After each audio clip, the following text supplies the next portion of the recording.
Robots Radio. Games, lore, stories, community. Just press play.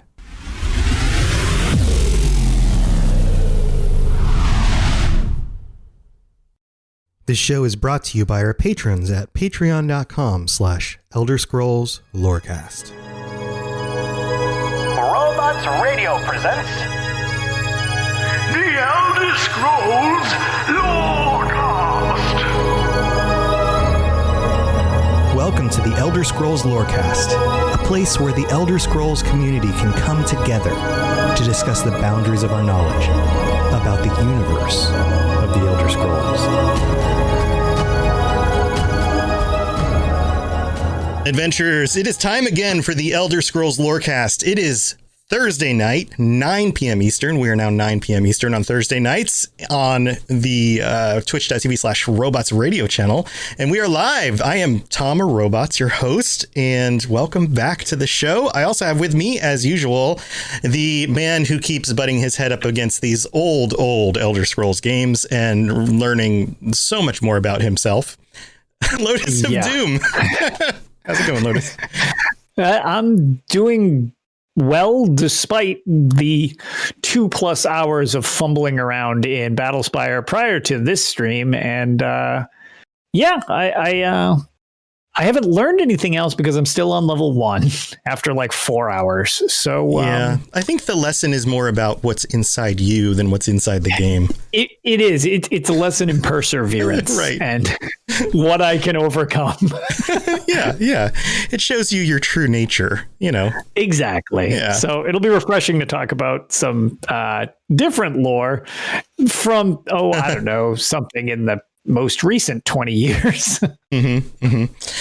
Yeah. So speaking of most recent, more recent lore, we're talking this week about Darien Gautier, or Gautier. I don't know how the best way to pronounce it. But if you were here for last week, then you know we've been digging into some of these companions that show up in the main storyline sections of the original release content for Elder Scrolls Online. So this is the Daggerfall Covenant section of the game. We've already talked about Emmerich, the leader of the area, and now we're moving on to Darien Gautier. And last week we talked about Raz, everybody's favorite Khajiit, or one of your favorite Khajiits, or something like that.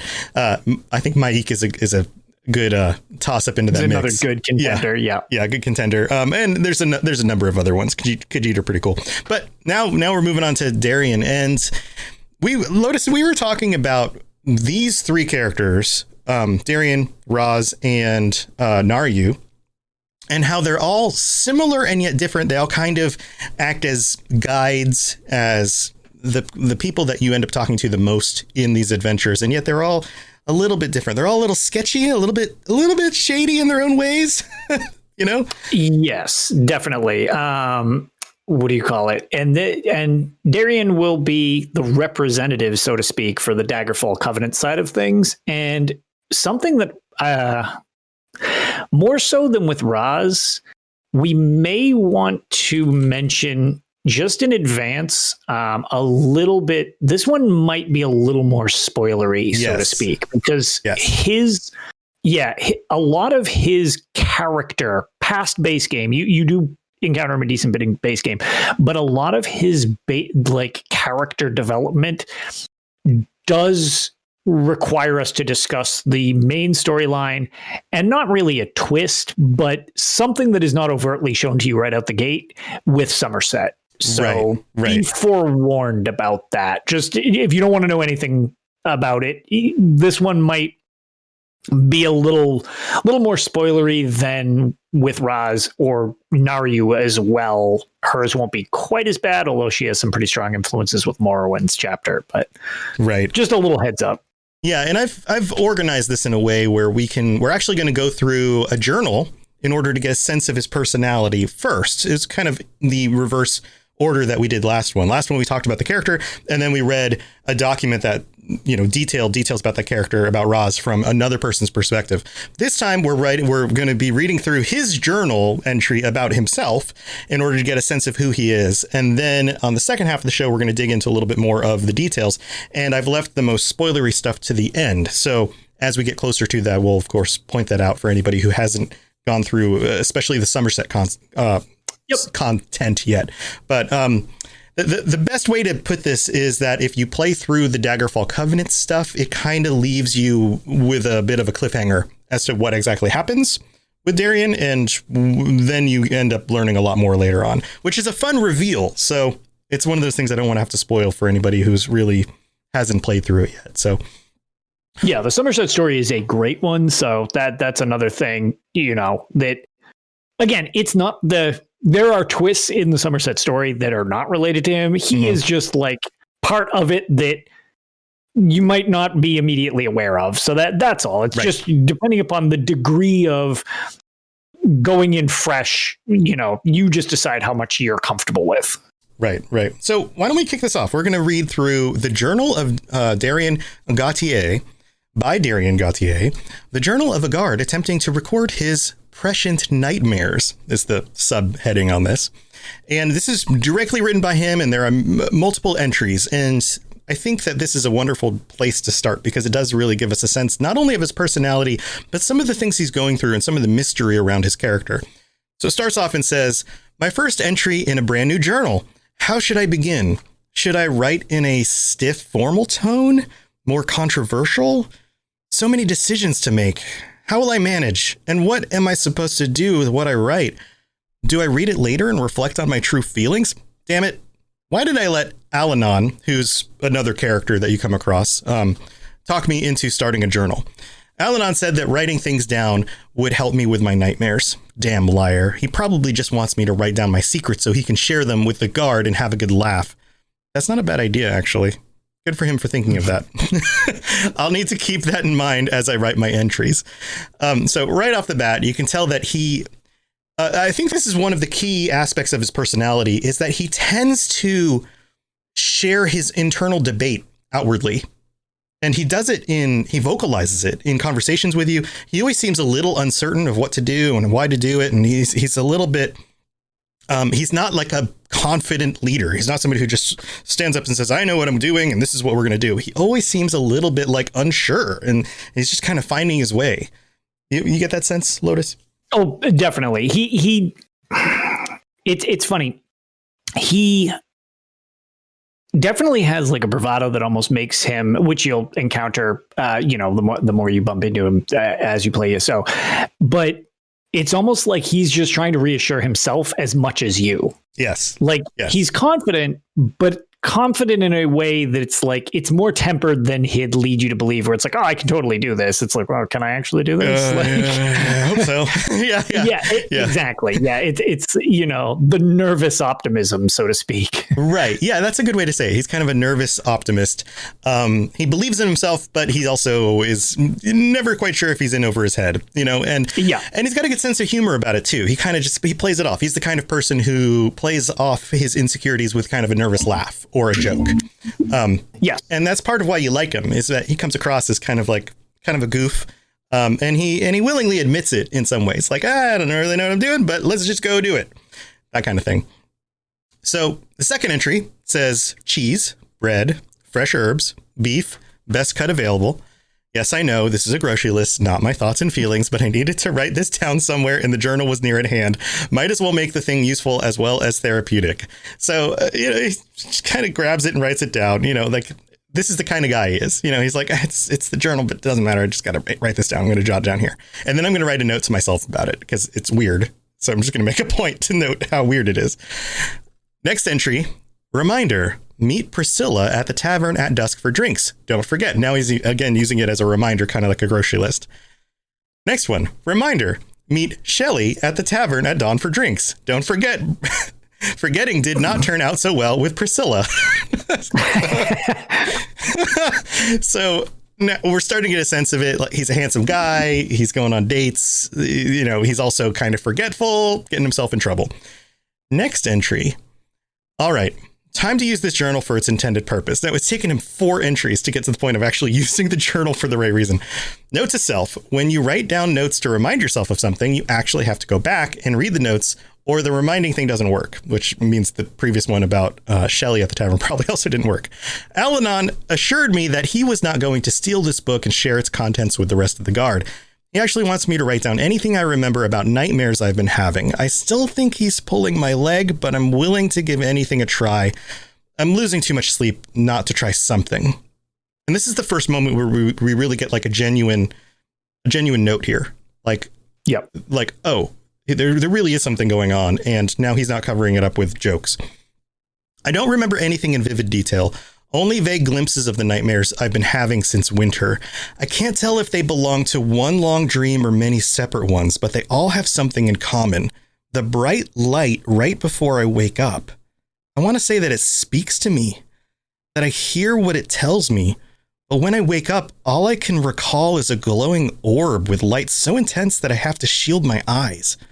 Other things haunt my dreams, dark images and frightful events. I've seen the sky turn dark and split apart to allow giant shackles to crash into the earth. Point of note here, this document comes from before the plane meld, before the big events of Molag Bal trying to invade Tamriel. Yes. I've seen armies of Daedra and undead swarm our cities, killing anyone who stands in their way. Other times I've seen the face of death itself, its fangs dripping with blood as it stares at me. I felt them sink into my neck and watched the creature burst into flames as it drank my blood. And then I see a cold, blue land, jagged rocks that float in the alien sky, a sky I've never seen in the waking world. I hear screams in the distance and everything is cold and death and nothingness. Now, we know, having played through the contents, that this is actually the Oblivion realm of Molag Bal that he's describing. Right. This is Cold Harbor. It's Cold Harbor. We've got the Dark Anchors, and it's like he's basically seeing the Soul Burst event and the ensuing disaster that comes that we fight, off in the main storyline of Elder Scrolls Online in a prophecy nightmare, as opposed to, anything concrete. He's getting it in dream form, which we'll be able to tie in later once we get a little more spoilery as to a potential of why. Right. And this is interesting because this is a common trope in literature and movies, is this idea of a character who is blessed or cursed, depending on your perspective, with prescient dreams, with the predictive visions or dreams or nightmares of things that have yet to occur. And just like in this, they tend to be vague in a way that the character isn't really sure what they mean. Is this the future? Is this another place? Is this something that's actually happening? Is this symbolic? Usually there's vagaries around this. And he's going through exactly that same kind of thing. This entry goes on and says, then the light appears once more as if to guide me to safety, to tell me something, to say, and that's when I wake up. I exhaust myself. I drink too much, and still the nightmares come to me. I really need to get a good night's sleep. So you can see that he's trying to self-medicate, even that these dreams have been so pressing on him and keeping him from sleeping well that he's drinking a lot of alcohol in order to try to knock himself out, but they still come. He's exhausting himself. So he's probably, doubling his exercise regimen so that he's exhausted at the end. It still knock him out. There's just, he can't come up with a solution for it. Now, the next entry says onions, tomatoes, bread. Damn, I did it again. Oh, well, it's been a while since I've had one of those nightmares. Maybe this journal thing is working after all. So he's using it as a grocery list again, but he's also still a shopping list, but he's also seems to be making some progress here. Then the final entry in the journal. I can't believe it. It's happening. It's actually happening. I don't know if I should be horrified or, well, I don't know what to think. All I know is that this isn't a dream. Anchors from the sky are falling all around Tamriel. We're being invaded. May whatever gods favor us watch over us. My nightmares are coming true. I can't let Al-Anon know about this. He'll think I'm some sort of prophet or something and make a big deal. I definitely don't want that to happen. So the final thing here is obviously this starts to happen, right? But we also get the sense that he doesn't see himself as an important, key person in any sort of story. He sees himself as just a dude who's part of the city guard doing his thing. He doesn't want to be known as a prophet. He doesn't want to hold any special role in anything. He just kind of wants to do his job and go on with it. And now, oh God, the world is being invaded from Oblivion. And that's where this leaves off.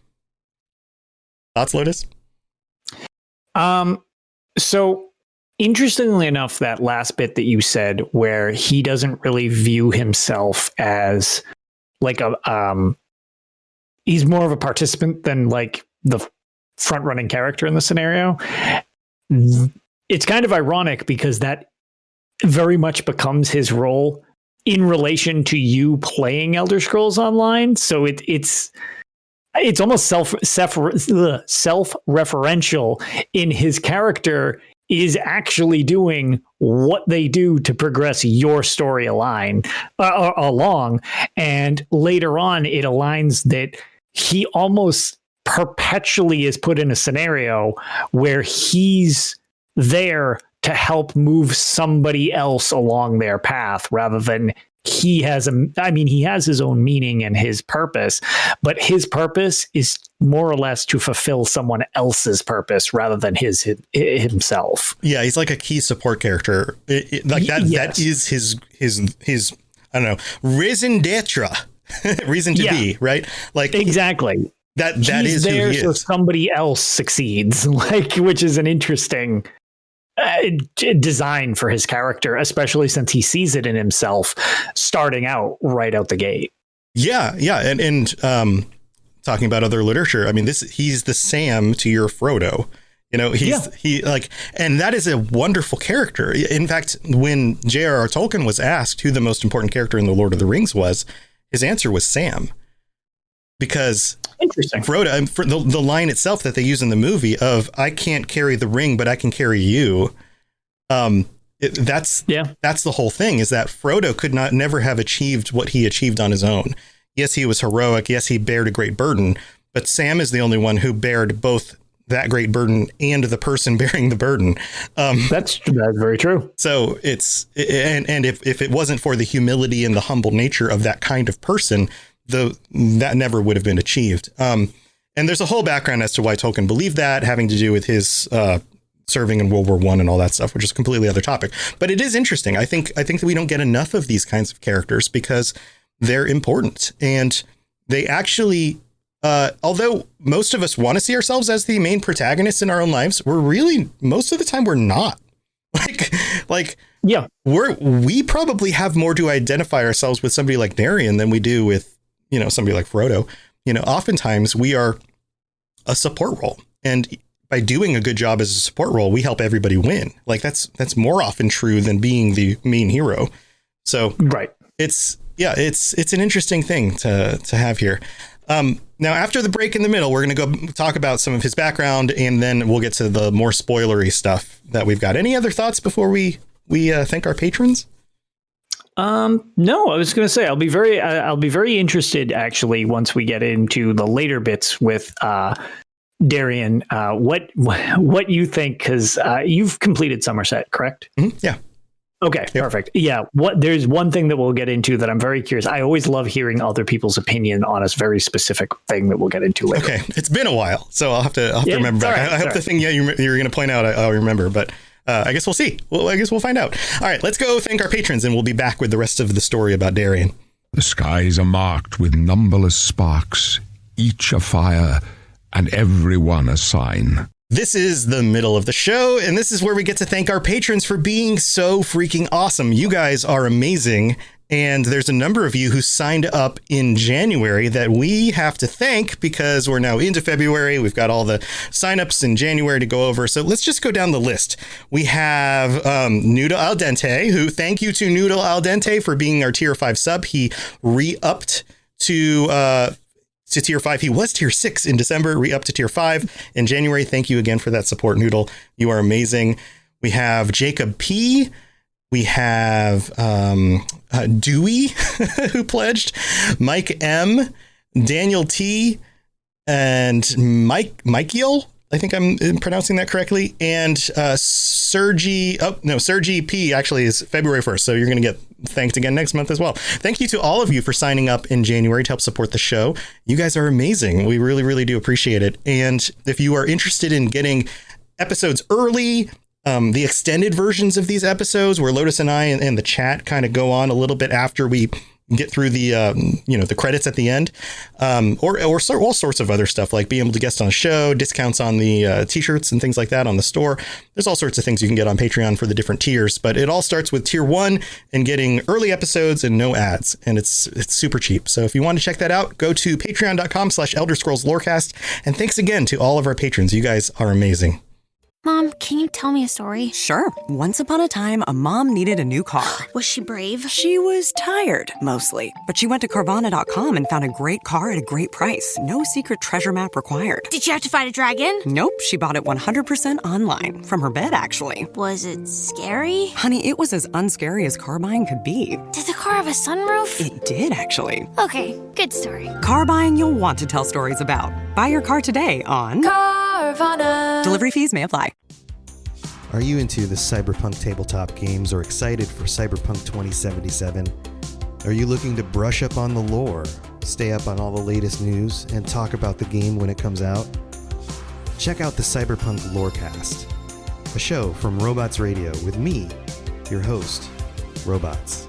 We'll go over all the details you need to know about the world, characters, and story of Cyberpunk. Available on iTunes, Spotify, Google Play, and anywhere else you get your podcasts. Yes, you're entirely brilliant. Conquering madness and all that. Blah, blah, blah, blah, blah. All right, Lotus, let's dig into some of his background. And I'm pulling this from the UESP article about it because they do such a good job of kind of consolidating it down. And it says awesome here, group over there. Yeah, awesome group. It says here, Darien remembered very little of his childhood, considering it all a big blur.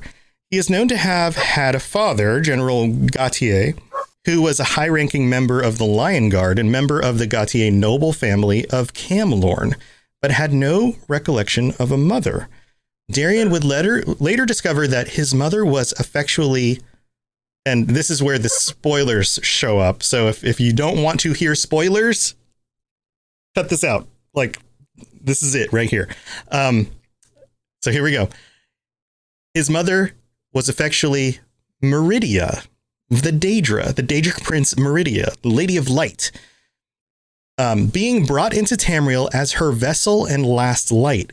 Before the plane meld began, he began having strange premonitions of dark anchors and Daedra invading Tamriel, which we just read about, each one ending with a strange light guiding him to safety. Wonder whose light that was. Now we get a sense of like, okay, maybe this is what's going on here. In the second era, 582, his nightmares became reality when the dark anchors started to fall and the plane meld proper had started. Opting to keep his prophetic dreams secret, he helped keep the peace in the Daggerfall Covenant the best he could. He defended Camlorn with Falchu and helped thwart the plans of Angoth, the Gravesinger's Bloodthorn cult at Cath Bedrod, as well as joining forces with both the Vestige, which is your player character, Gabriel Benel, and the Mages Guild to protect Queen Azila from the Imperial plot. Now, of course, these are all storylines you play through, and he takes part in them, and you take part in them as well. During the invasion of Cold Harbor, Darien chose to join the Fighters Guild in their assault and would prove to be instrumental in the battle against Mola Grunda's forces in the Chasm. When the time came to assault the planar vortex directly and put an end to the plane meld, Darien fought alongside the last Ayleid king to protect the Vestige. And again, these are all big story points that you get to play through. Basically the closing of the campaign for the like mainline Soulburst storyline. Yeah. And then also Vanis Galarian and Gabriel Benel, while they triggered the complete destruction of the planar vortex by detonating the fabled lights of Miridia within. So, of course, Miridia's involvement in this and potentially Darien being there for a reason because she wanted him to be. Yeah.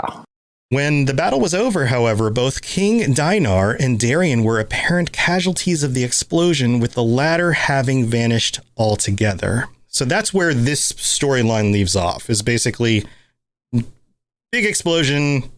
Who knows what happened to them? Were they destroyed? Where's Darien? Where's King Dinar? Right. We don't know. And that storyline didn't get completed for a number of years. It was, what, 4 years? It was several years of us being like, so did he die? Like, you don't really hear anything about him. And then, I think it might have been 3 years. Was it 3 years? I think it might have been 3 years. It was a few years to be sure, but I feel like it was 3 years, because it was after Hrothgar came out, and it was that year. It's after Morrowind. Then Morrowind, and then Somerset would have followed that. Yeah. So it was probably 3 going on 4 years. It was right in between there, depending upon exact launch dates of when expansions came out and everything. Yeah. Yeah. And I played through these in kind of a, like, I mainlined the Ebonheart Pact, so I didn't play through the Daggerfall stuff until later. But I believe I did the Daggerfall Covenant, and then I did Morrowind, and then I did Somerset in order, I believe. So once you get to Somerset, and as we've talked about before, Darien shows back up, then and the way he shows back up is really interesting. But then you start to piece together, okay, maybe there's more going on here. So yeah, exactly. Yeah, so let's continue. It says, in spite of his demise, rumors of Darien's survival still persisted. While assisting the people of Orsinium, the Vestige found a strange note seemingly written by Darien himself, claiming to be trapped within the colored rooms. When the note was shown to Gabriel, she speculated that Miridia somehow saved him from the blast and that he is still alive, as his body didn't return to Cold Harbor with them like Dinar's. So, hints that he might still be around, right? Yes, which Orsinium and the Hrothgar expansion was pretty much chapters when the game was still sub-based model only. Like it wasn't an optional sub like it is now. It was a mandatory sub, and they hadn't defined chapters the way they're defined now as expansions each year. But essentially, Hrothgar and the Orsinium portion of it was it was like a chapter prior to the current chapters, and you got the first nod in that big expansion that maybe he's not gone. Like maybe there's still more to hear from Darien, which I at the time remember being like, oh, okay, so he's possibly not deleted from existence after that, because that alone was like a year later. Yeah. And it's cool. It's cool when, I don't know, it seems like one of those plot points that was planned from the beginning. This idea of like, we're going to have this storyline. This character is going to look like they disappear. We're not going to know what happens about them. We're going to spend some time hinting at it, and then we'll have them come back for something later. Maybe it'll be this thing. Maybe they have that even planned out ahead of time, just kind of rough sketches of like, it'll be this thing in Somerset with these other characters involved. He seemed like a little, it was less like, oh, well, we need to write somebody back in because we need a face. Mm-hmm. This definitely, Darien seems like he was scripted from the beginning to have meaning beyond his initial disappearance in the final fight of Cold Harbor and all of that. So, yeah. So this goes on and says, Gabriel's theory would prove to be correct during the Daedric invasion of Somerset, where Darien finally returns to Nirn as a Knight of Miridia. And this is where, if you've played through Skyrim, you got some of the Miridia stuff done in there, you're going to start kind of having some flashbacks here, because there's things like the Dawnbreaker, there's like the golden armor, there's like all of this stuff is very much in line with Miridia from the other games. And this is where it starts to show back up. He promised to serve Miridia as her champion and stop the plot of the Triad in exchange for his freedom. The Triad, not to get too into this, was a group of other Daedric princes who were now working together, or at least temporarily working together.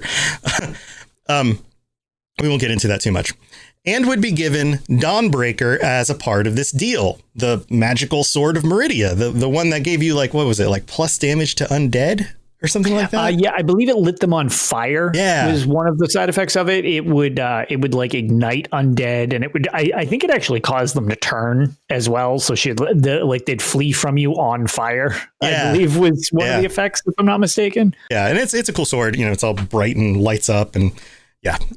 So anyway, so he's equipped with Miridia's gear and shows back up. Now, what's cool about the way he shows back up in the expansion is that he doesn't just all of a sudden show back up in the storyline and you like walk up to a group and he's standing there and you have a conversation with him.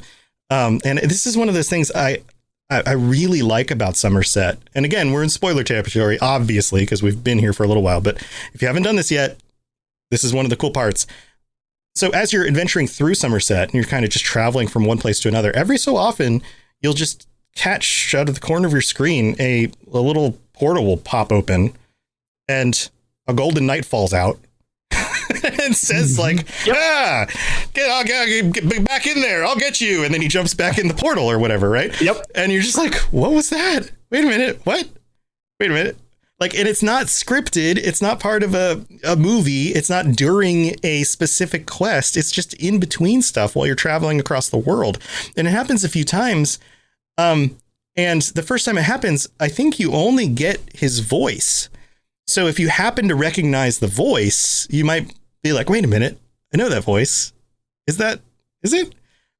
But you get kind of a little bit more accustomed with it the more it happens. And eventually it turns out like, oh no, this is Darien. He's back. And now he's a knight of Miridia. And this is pretty freaking cool. Did you have the same experience I had, Lotus?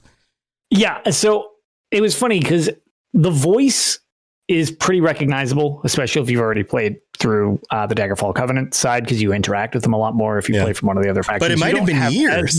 It might have been years. Yeah. So there's still the potential that you don't recognize the voice. But yeah, him just bopping in and out of existence, being panicked, diving back in, or saying like, oh, I've been covered in webs. And then it's like, what? And he just like disappears again. Right. He almost shows up for a while because there's no reference point to it is Darien for quite a bit. It's almost like comic relief out of nowhere because you will be doing something completely unrelated and he'll fly out of a portal out of left field. It's so good. There's not necessarily a rhyme or reason to it. It's just while you're doing something else. So ESO breadcrumbs a lot of things, be it mechanics or whatever, and they almost breadcrumb your meeting of him again while you're doing storyline that has nothing to do with what's going to happen in that situation. So yeah, it's pretty entertaining the first time you see it because it's all over the place and he's pretty ridiculous. Right. And it happens so quick and then he's gone and you're like, yep. And then he's just gone again. And you're like, did this have something to do with maybe I was nearby something that triggered it? Or like you get used to the way video games work, right? You're like, okay, something triggered this to happen. What was it? Right. Yep. Was it the main story quest? Did I just finish a quest and so this was going to happen on my way to the next quest? Is it where I am in the map? Is there something going on in like a dungeon nearby? Like, well, what is this thing? Why is it going on? But I love stuff like that in games that breaks your understanding of how the game might have been scripted or made, because that creates mystery. When everything in the game seems like it's just kind of scripted and you're just going from one thing to the next and to the next, and this thing gets triggered and you can tell like, okay, I entered a room, I triggered a platform or a barrier. Then this character started talking. Like it's no longer magic. But when stuff like this happens and things just pop up, it's great. You know, random encounters, stuff like that. And this shows that they can do stuff like that in the engine. And I think it would be really cool to add more and more. And who knows, maybe this year we'll get some more weird stuff with like portals to the Deadlands and stuff like that, just showing up places. I don't know, but I really like that kind of stuff. Yep. Agreed. So it goes on. It says, unfortunately, the sword would quickly be stolen and corrupted by Nocturnal. She's one of the Triad, or he, she, it. While the Triad invaded Miridia's realm directly to incapacitate her, leaving Darien without orders and without a weapon, which of course puts Darien in his, personal best situation where he's never quite sure about what he's doing and what he should do, but he just perseveres anyway. Nevertheless, he continued onward with his mission and climbed the Crystal Tower with the Vestige and the ex-Psijic Lathan, I believe is how you pronounce the name, in a last-ditch effort to stop Nocturnal from claiming the tower's stone. Lotus, this is one of my most favorite things that has happened in this game at all. Because you're climbing the crystal tower while it's descending into like randomness. It's almost like space and time are falling apart while you're doing it. And you're shifting realms in Oblivion at points. Yeah, because the crystal tower spans multiple places. It's not just in Nirn. Correct. And again, we're pretty deep into spoilerific stuff, but there is another situation where someone is too far away from what they're using as a grounding while you're going up the tower to stay like pulled into reality proper, so to speak.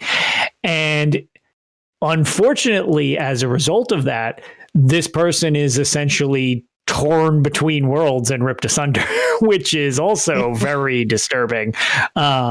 So yeah, it literally is like ripping between worlds, and the design of going up the tower is really, really cool. I personally, that was one of my favorite sequences, and I ran into a very strange error just because of not the game, but I had an internet outage when I was doing it. Oh no. No. Yeah, which was a huge downer, because when I had to load back up, it doesn't really checkpoint you because you're supposed to be like going between worlds. So I kind of had to like backtrack, which was very peculiar, because there was like a super meaningful scene I did twice, which was like, oh, this.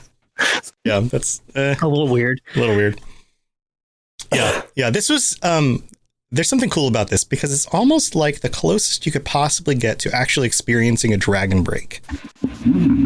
Yeah, actually, that's kind of true, because there's multiple planes and obviously like almost like multiple realities, because Oblivion kind of plays by its own rules, as we've talked about several times. Mm-hmm. It's weird to be involved in almost like, I mean, when we say the plane meld, we're referring usually to the soul burst and all of that. But this is almost like a different type of plane meld, honestly, because the tower exists in all these different realms. And at the same time, you're going up it and shifting between Clavicus Vial and Nocturnal and all these things. And it's like, oh my God, like what is happening in this scenario right now? It's very cool and visually very stunning. So strong recommendation if you have not done this and you're still listening and don't mind the spoiler bits. It's definitely worth doing regardless. Yeah, it's really cool. It's as if you're climbing. I mean, it's a tower that pierces through multiple realms. It's like a thread that runs through all these different layers of realms and reality. I don't know. There's something really cool about that. It was from a visual and from a writing standpoint, they went a lot further into actually having you experience it than I expected them to do. Indeed. Yeah. You're very involved with it. It's not like it's not like you're watching this take place and happen. You're very much a participant in it, and it does not progress without you doing your part in getting around it. Right. Yeah. Sometimes when things get a little too crazy in games, they'll either cutscene it, or you go into a portal, something disappears, something comes out, and somebody tells you about what happened, because they can't really show it.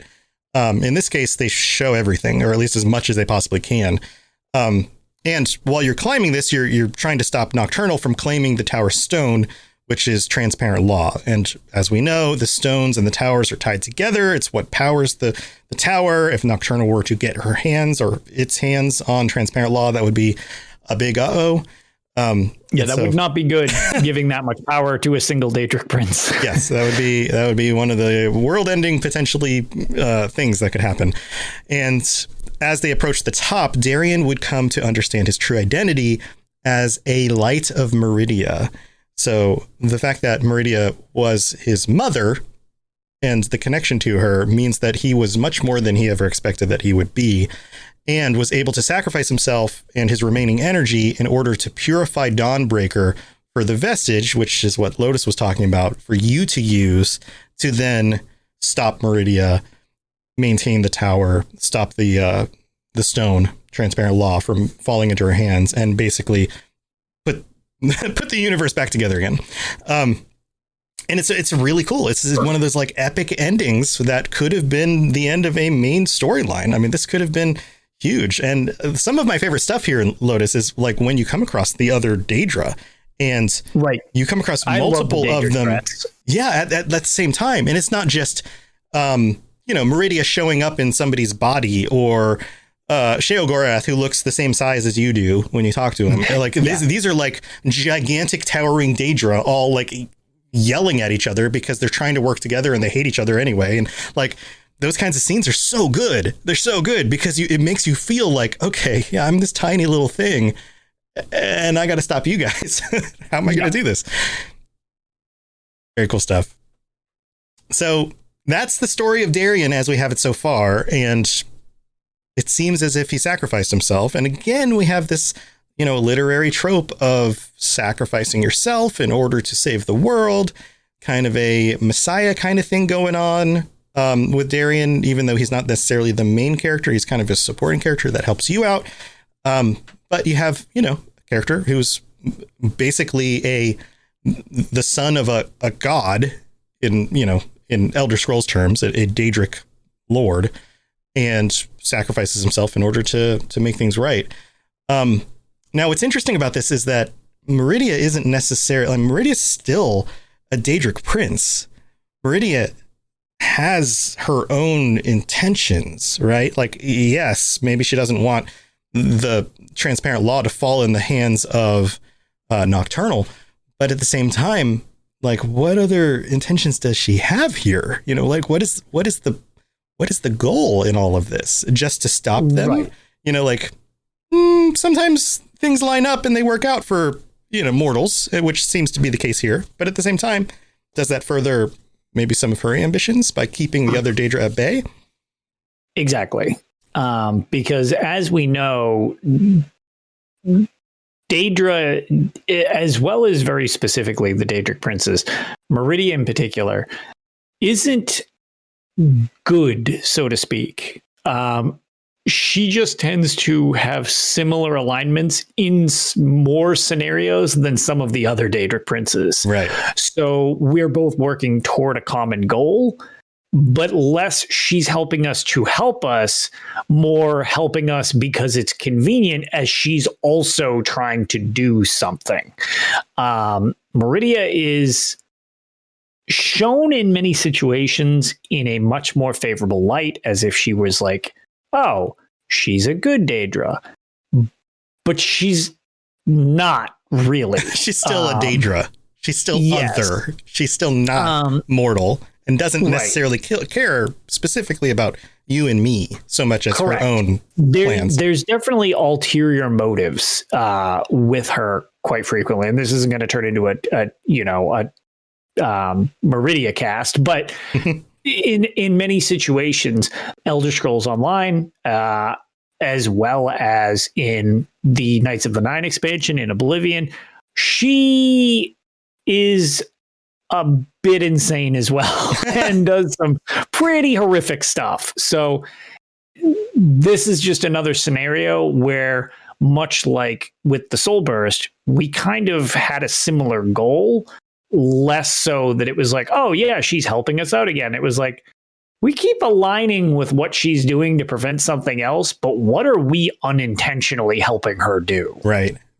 Yeah, like it seems like it's for our benefit, which is clear, like Nocturnal getting this power would be bad. But then what does she get out of it?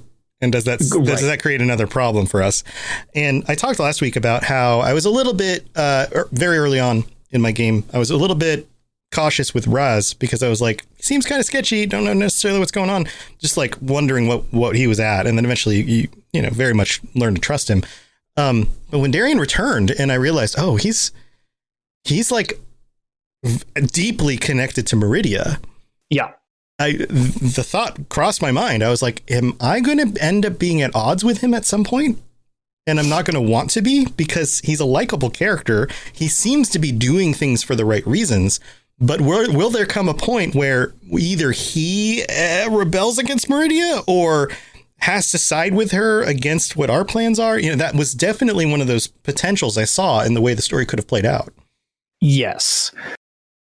So this is very specific. What I was curious on, what your thoughts were, which maybe a surprising amount of people don't know this exists.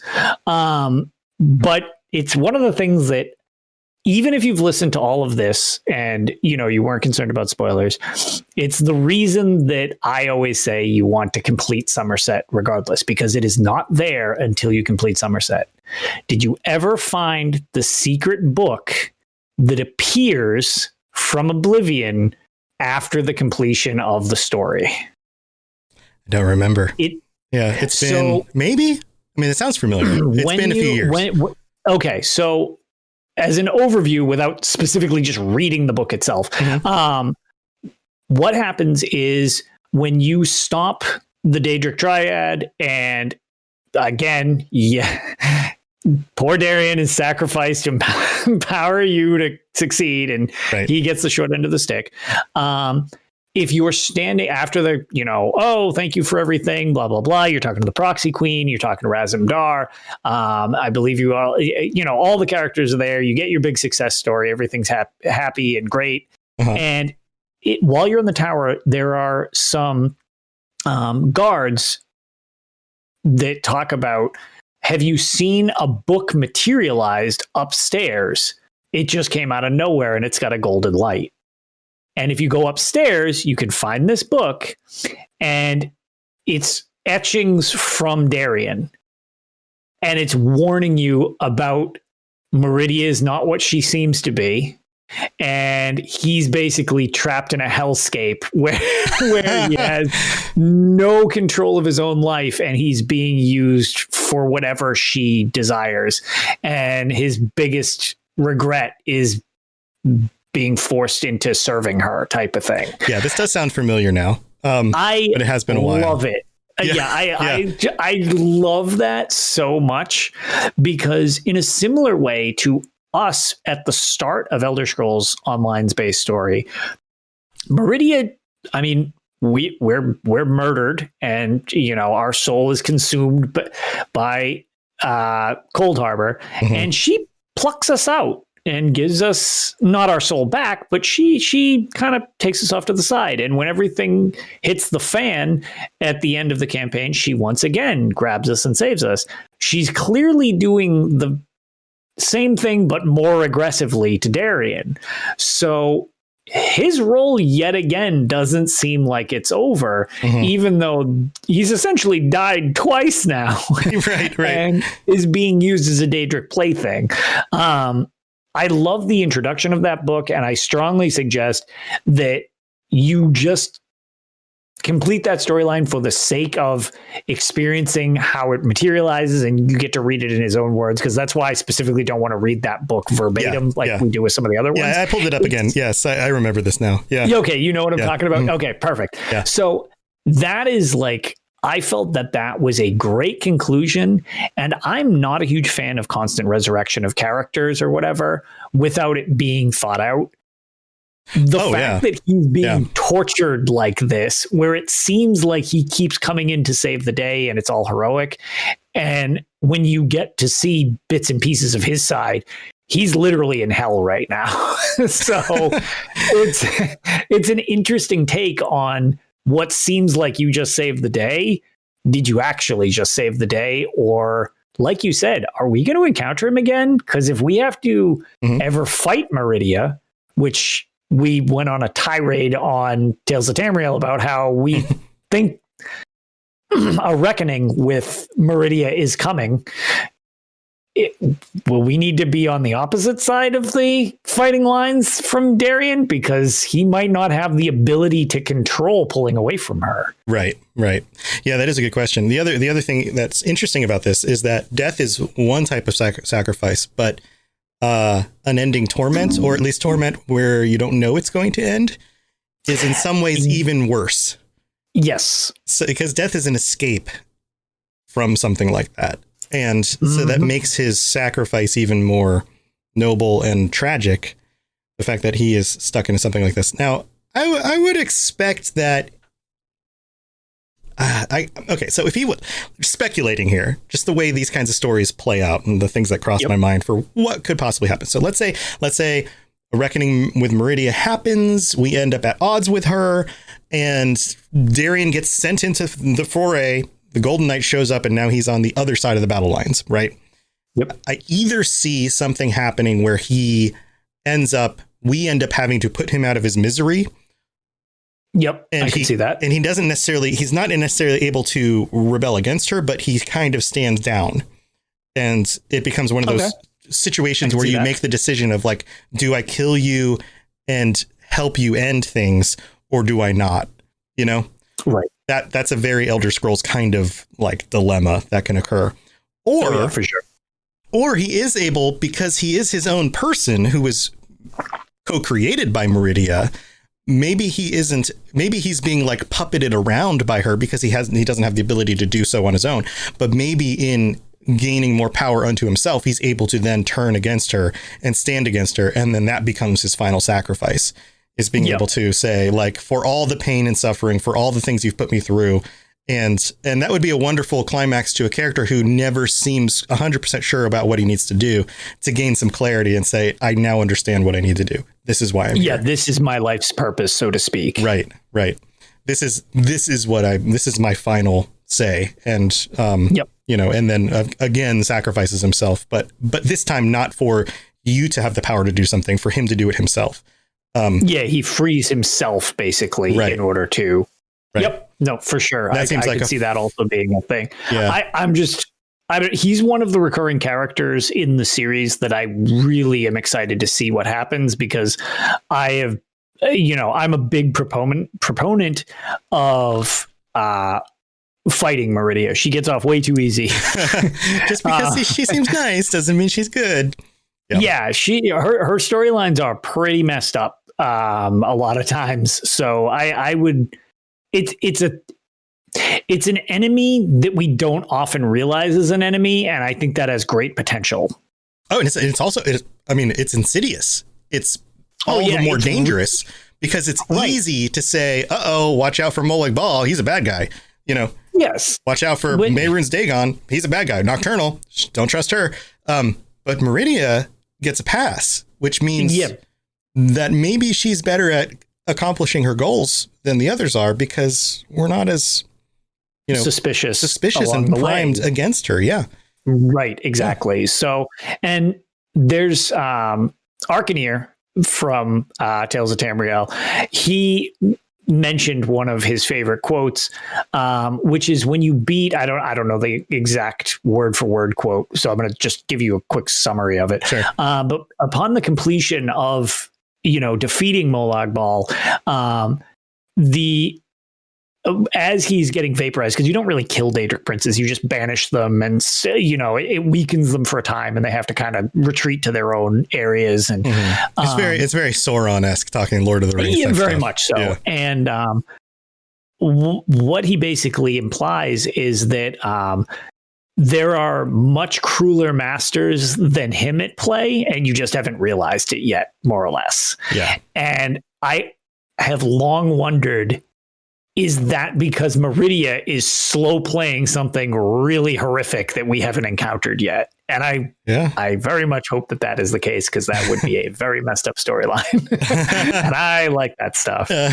Could be. That'd be a very, very long play misdirection over, it doesn't seem likely.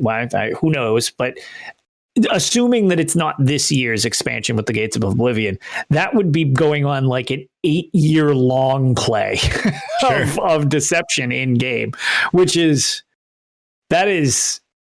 lifespan of a game that would have so many people new to the series or old to the series have either left or joined after the fact. That would be interesting. Would it, how would that resonate with players, just having so much time involved with something like that? So, yeah, it makes me wonder, because that's such an easy seed to plant, just the vague line of, there's much worse masters than me. Mm-hmm. When you plant that into a story, that's an easy seed to say, I'm going to figure out what this means in the future. I'll just put this here, because then people will be like, oh, that's what he was talking about, even though I don't know necessarily yet what that means. Right. Or it could be very intentional. Like it could be one or the other, you know? Yeah, exactly. So I don't know. Or it could mean any number of the things that have currently happened, you know, like maybe Nocturnal would have been a worse master. Maybe. Right. We've maybe the vampire lords and, you know, like. Yeah, it was the Grey Host. Yeah, the Grey Host. You know, who knows? But it's just interesting speculation, as it seems like her arc specifically involving Darien are not necessarily done. Mm-hmm. Mm-hmm. Yeah. Delta in chat says, would be a good reminder that none of the Daedric princes are good. Yes, they're just other. Except for Hermaeus Mora. Hermaeus Mora, of course, is good. Of course. Yeah, and madness is just an acceptable. That's an sacrifice. Unfortunate side effect of getting too much awesome information too fast. You got to pace yourself. Right. Why not Hermaeus Mora? I wore my shirt the other day and I was like, my son always points it out and he's like, why not Hermaeus Mora? That's funny. So anyway, that's a good place to end our story about Darien, and it's so neat to go through these characters and just look at all the places they connect to the other stories and things. And I don't know. I hope you guys appreciate these as well, because it's kind of a fun way to see how all the pieces work together. So, all right. Well, Lotus, do you have anything going on you want to talk about before we head out? So, we've got normal Tales of Tamriel that we'll be recording on Saturday, barring any catastrophes that happen, which we are prone to doing. And the other thing that I was going to promote going up to the event, the idea is for me to just going to be streaming some ESO on Sunday. What with the Super Bowl being over, I'll be a little more available.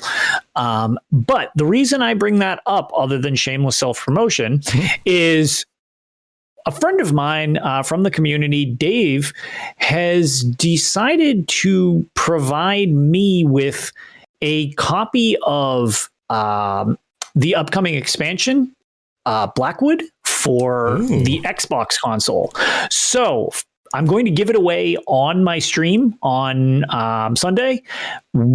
Probably I'm going to post about the exact time, but probably around 5 p.m. Eastern will be when we do the drawing. Just make it simple. If you're in chat, we'll just have it live the whole time, and then I'll just auto pick it. But if you have any interest in winning a copy of the new expansion for Elder Scrolls Online, it'll probably come with the base game. I'm not entirely sure of the details. He's just going to gift it to you. Feel free to stop by. You don't need to buy it or anything like that. It might save you the chance. And if you're curious about the series or just want to get your upgrade for the upcoming year, I will be giving out a copy courtesy of David. So thank you so much, David, for providing that. And I'm excited to get a new home for the upcoming chapter for somebody. That's an awesome prize. It's so nice to have an expansion for free. I was very honored that he was doing that. So that's pretty awesome of him. So yeah, I'll be streaming, and I'll just be doing an ESO stream over at Lotus of Doom on Twitch. So feel free to drop by, and we'll draw that 5 p.m. So awesome stuff. In other news, just today, some sales went up. So anybody listening to this over the weekend is probably going to be able to get the sales. I noticed, at least I'm sure there's lots of sites having sales this weekend because it's kind of a big holiday-ish weekend. But Green Man Gaming has sales on a bunch of Bethesda titles, including ESO, and the Greymore expansion, I think, is like $14-15 or something right now. I was going to say there's, I think even on the main, just like if you don't have any external way to get it, I think they've got a sale for it. It's like, I believe in Discord, I saw it was like $28 just straight up from the store at the moment. So yeah, there's deals going on it if you're interested in kind of snagging up the previous stuff and getting prepped for the upcoming expansion. Yeah. So Lunar Year sale, save up to 67% and upgrade to Greymore on PC today in my launcher. Sweet. And I just look at it. Yeah. Awesome stuff. So if you're one of those people who's been on the fence about Elder Scrolls Online, or you just didn't ever pick up Greymore and you want to pick it up for cheap, now would be a great time to do it. And Lotus and I play on different platforms. Lotus now also has PC, and if you're looking for other people to play, if you're looking for other people to play for our team, play with, the Robots Radio Guild is very active. Play for the Lorecasters. Yeah, the Lorecasters. The Lorecasters are active. You can just jump into our Discord and you'll see people on there talking about, hey, anyone want to jump in? Where do you go find this thing? What do you think about this armor set? All that kind of stuff. So you're welcome to join us on PC. And then I think that's it. I think that's it for now, Lotus. Nothing else comes to mind. But no, I think we got it all. Yeah, thanks for tuning in, everybody. My stuff is the same as it always is. Check out robotsradio.net for all the different shows on the Robots Radio Network. We have a number of shows that have to do with Elder Scrolls and Elder Scrolls lore and that kind of thing. There's a new show I mentioned before that's part of our Rocket Club called Elder Scrolls Off the Rails, which is a fun new show where the host and his wife do the show together. And they play through some of the content and kind of talk through the adventures, kind of similar to some of the stuff I do in my gameplay episodes. But it's really fun because it's the two of them playing through the game and the game audio and them talking through the stuff as they go through the adventure. So it's kind of a neat way to relive some of the storyline that you've already been through in Elder Scrolls Online if you want to do that. So go check that out. Elder Scrolls Off the Rails. It's up on all the different podcatchers out there. And I actually just started it. Did you? Yeah. Yeah, that's awesome. I was going to say, I found out, I found out about it from you, and then they set up a Twitter account. So as a result, I was like, oh, and then I just followed that and just started the feed at work. So that's awesome. Just got started there. So, yep. Yeah, that's awesome. Yeah, and the Robots Radio Rocket Club is a group that I started in order to help new podcasters or people looking to really kind of up their game a little bit with some of the things that I've learned over the years and the things that, that we do here in order to get our show out and market it and create good content and that kind of thing. So if you're interested in some help with that, go check that out. It's available. The info about it is available on robotsradio.net. So go check it out. All right, Lotus, thanks for joining me again. Chat, thank you for being here. We'll hang out a little bit after the show and talk with you guys about this stuff. I'd love to hear some of your thoughts on the content today. And until next time, stay safe and hopefully you don't become a knight of a Daedric prince because it doesn't seem like the best job in the world. So unless it's Hermaeus Mora. Unless it's Hermaeus. What would a Hermaeus Mora knight be? I have come to deliver. I've come to deliver the books of knowledge to you. What are those Christmas Jello things that they have that nobody actually likes eating? It's like fruit salad. Fruitcake? You just look like that. Fruitcake. Okay. All right. Ponder that. We'll see you guys next week. See you later. The pen is mightier than the sword. Elder Scrolls Lorecast. If you have something you'd like to contribute to the show, please reach out to us at elderscrollslorecast@gmail.com or on Twitter at ESO Lorecast. I really appreciate you listening, and I'd love to hear from you soon. You've been listening to the Robots Radio Podcast. Smart shows for interesting people. Check out all the shows at robotsradio.net. Hey there, my name's Jameson, or Big Cat. And I am Brenna, or Mother Goose. And together, we are the hosts of the DL, Weekly Gaming News. Each week, we bring you the top stories from last week, as well as something you might have missed. Our goal is to start a conversation about what's going on in the world of gaming. And every week, we have a special guest join us in the chat room, where we discuss a different gaming-related topic and learn more about our guests in the 60-second download. And if that isn't enough, we also have Slim Jims. So come and hang out with us every week and join in on the conversation. Good luck and have fun, everybody. And remember, keep your goose loose. Hey, I'm Tom. And I'm Stuart. And we're from the Dungeons & Dragons Lorecast. We talk about all things connected to D&D lore. And we're on the Robots Radio Network. So if you're into Dungeons & Dragons or you're into lore, then come check us out. You can find us on any podcatcher, Apple Podcasts, Spotify, Google Play, wherever you get podcasts. Roll more dice. That's the Dungeons & Dragons Lorecast.